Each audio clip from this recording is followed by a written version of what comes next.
In this example, we are to determine the development length using the equations as prescribed in A, B, and C.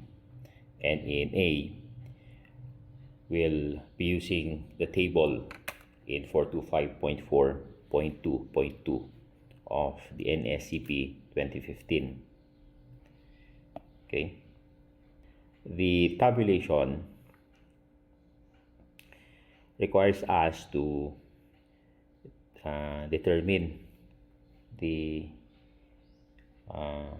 spacing condition as well as the cover condition and the size of the longitudinal bars.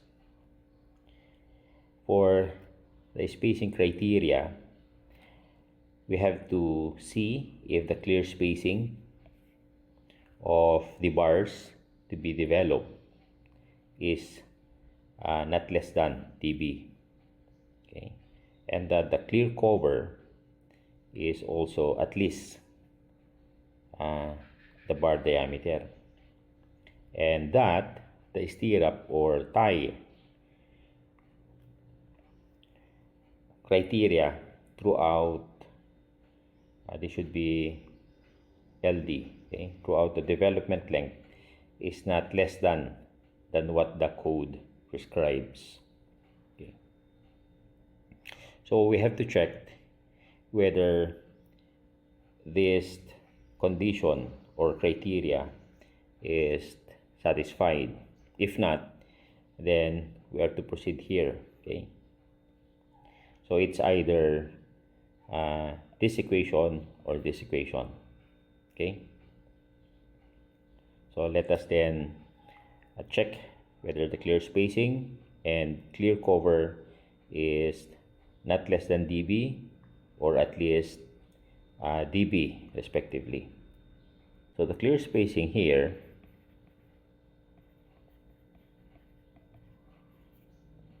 of the longitudinal bars will be 375 minus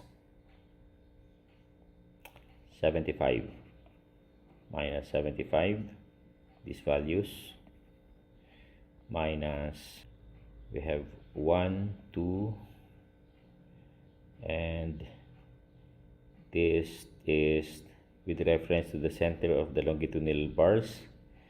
So we say half of the longitudinal bar there, here, and half here, constituting 12.5 and 12.5. So we could say 3 multiplied by 25. Okay, so that will give us the spacing, the total spacing. We divide this quantity by the spacing, which is 1, 2, and 3. Okay, this will be equal to 50 mm, which is greater than 25 mm. Okay.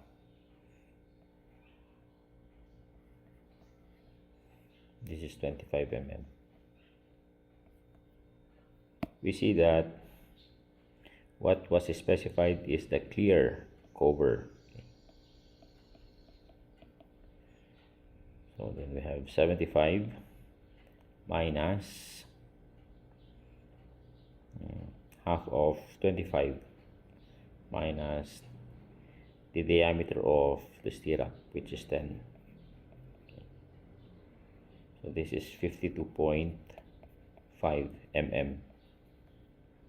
We take note that the clear cover here is the same with the clear cover here, okay, based in the figure. Also, this value is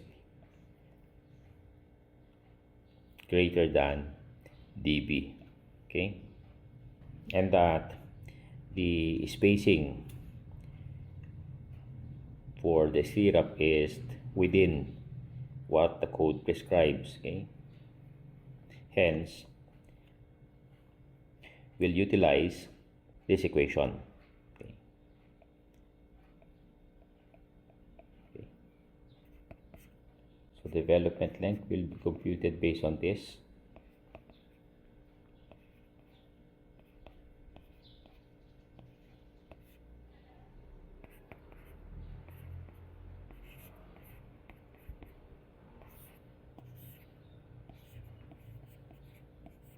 Okay.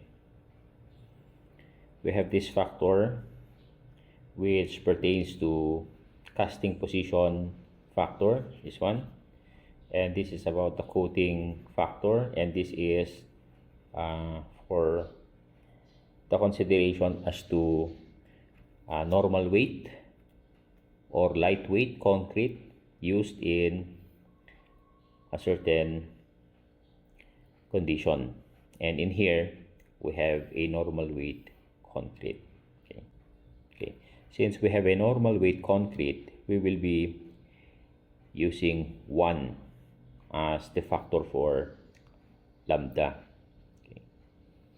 Whereas for the casting position psi sub t, we have to check if the fresh concrete placed below horizontal of the reinforcement is more than 300 mm, and based from the given cross section in which we are to develop these horizontal longitudinal bars, clearly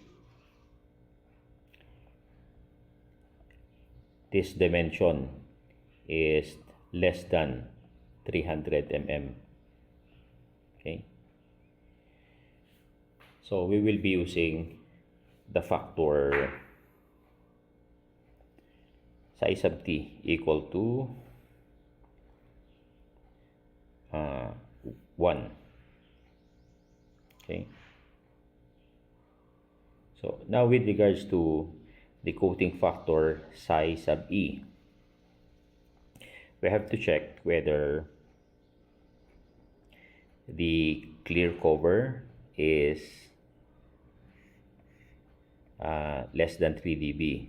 Okay, as earlier computed, clear cover is equal to 52.5 mm, and that this is less than 3 dB, and the clear spacing, which is 50 mm as previously computed, is also less than 6 dB. Okay, 25. Hence, this condition is satisfied. Therefore, psi sub e will be equal to 1.5, and that we have to check whether the product of these two factors is not to exceed 1.7, and from here we have 1 and 1.5, so the factor is 1.5. The product of the factor is 1.5. It does not exceed 1.7, so we can use these factors. Okay, so now the development length will be equal to Fy 414 multiplied by 1.5 divided by 1.7, 1, and square root of 24.1 megapascal. This is further to be multiplied with the bar diameter 25 mm. So this should give us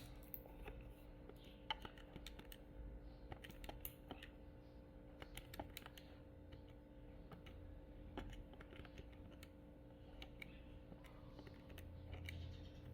1860.26 mm.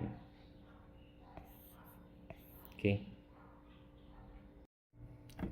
Now in letter B, we are asked of the development length still, but this time we have to use the equation 425.4.2.3a with computed value for KTR. This is actually that equation. Okay. So we have an additional factor here, psi sub s, which actually pertains to the size factor. We also have CB and KTR. Now, CB should be computed based on the distance from center of the bar to the nearest concrete surface, which, basing from the figure, this is 75 mm, right? Both the side as well as the bottom distance. Meanwhile, in letter B, CB will be computed based on 1/2 center to center spacing of bars to be developed. Okay, so that would be 375 minus 75 and 75.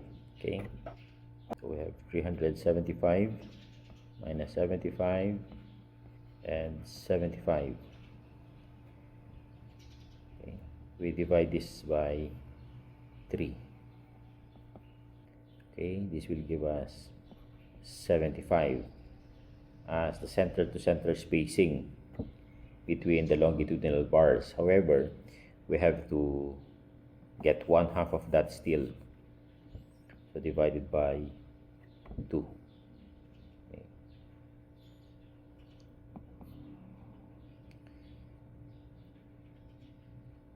So that would be 37.5 mm, and it is this value that we are to use as CB, since this is the lesser of 75 and okay, of the two values. Now for KTR, it shall be computed based on this equation. Okay. Of course, n is the number of bars to be developed, and in the example, it is 4 bars. Okay. So n is 4, and that s is the spacing of the stirrup or the transverse reinforcement, given as equal to 150. Okay, so this is 150. Meanwhile, ATR is the total cross-sectional area of all transverse reinforcement within spacing S that crosses the potential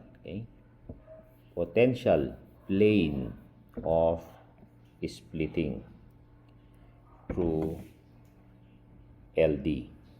Okay. So we have to determine the plane of splitting. And to determine the plane of splitting, we have to look at the value of CB. Okay. In letter A of CB, this actually refers to the concrete cover. Okay? Concrete cover. Whereas in B, this pertains to the spacing. As we see, the spacing has a lesser value than that of the criteria for concrete cover. Okay, 37.5 as opposed to 75 mm. So we will have a splitting that is horizontal, since 37.5 is lesser than that of 75 mm, and the lesser value is much more critical in terms of splitting. Okay, so we have in here vertical splitting. This pertains to the concrete cover. Okay, and then this pertains to the spacing. Okay, the spacing is divided by 2 for the reason that this longitudinal bar will have a bond stress, okay, as well as the adjacent longitudinal bar will also have its own bond with the surrounding concrete. Okay, and based on the computation of CB, it is actually this distance that is much more critical. So the splitting will most likely occur in this manner, a horizontal splitting. Hence, if such is to occur, then in the computation of ATR, take note that ATR is with reference to the cross-sectional area of the stirrup or the transverse reinforcement. Okay, we will compute then ATR as twice of the leg of this stirrup, for the reason that since the splitting will most likely occur in this manner, this splitting, as you see, intersects the two legs of the stirrups. Okay, so that ATR is equal to pi over 4 multiplied its diameter squared multiplied by 2. Okay, and that this quantity CB plus KTR over DB should not exceed 2.5. Okay, so we then first determine the value of KTR. So 40 multiplied by pi over 4, 10 squared multiplied by 2, okay, divided by 150, and the number of longitudinal bars. So we have a value of 10.47. Say we store this in memory F. Okay. So CV is 37.5 plus 10.47 divided by 25. This is equal to 1.92, which is less than 2.5. Okay, so we will use 1.92. Let's say we store this in memory E. By the way, the size factor will be equal to 1, since the longitudinal bar diameter is 25.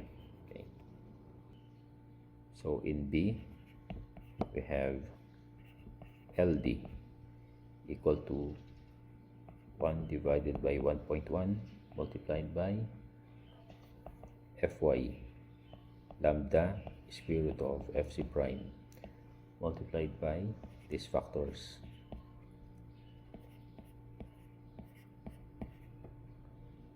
Divided by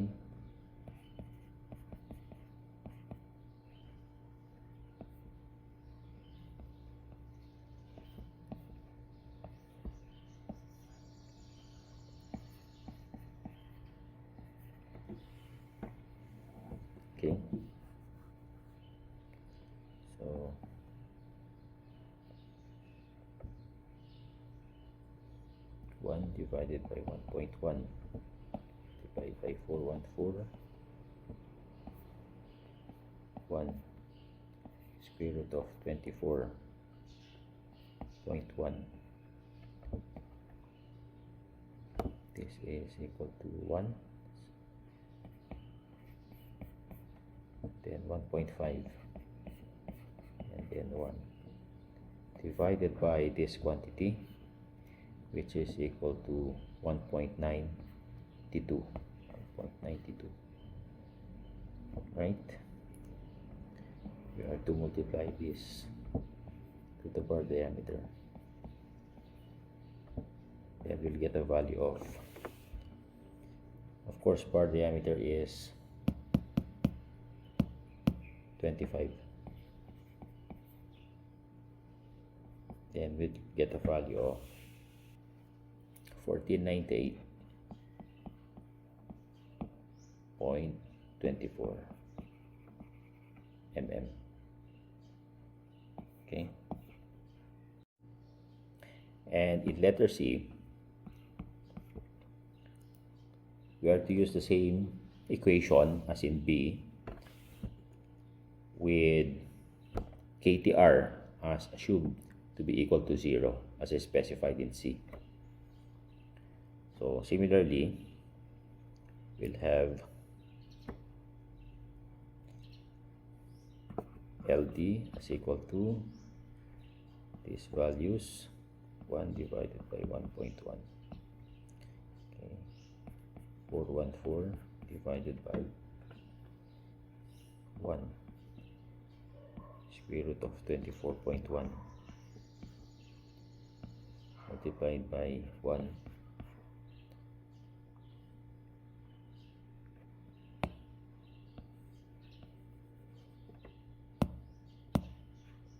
multiplied by 1 1.5 multiplied by 1 divided by, well, CB is 37.5 divided by DB, which is 25. Okay, or to multiply this with 25, we'll get a value of 1916.63 mm. Okay.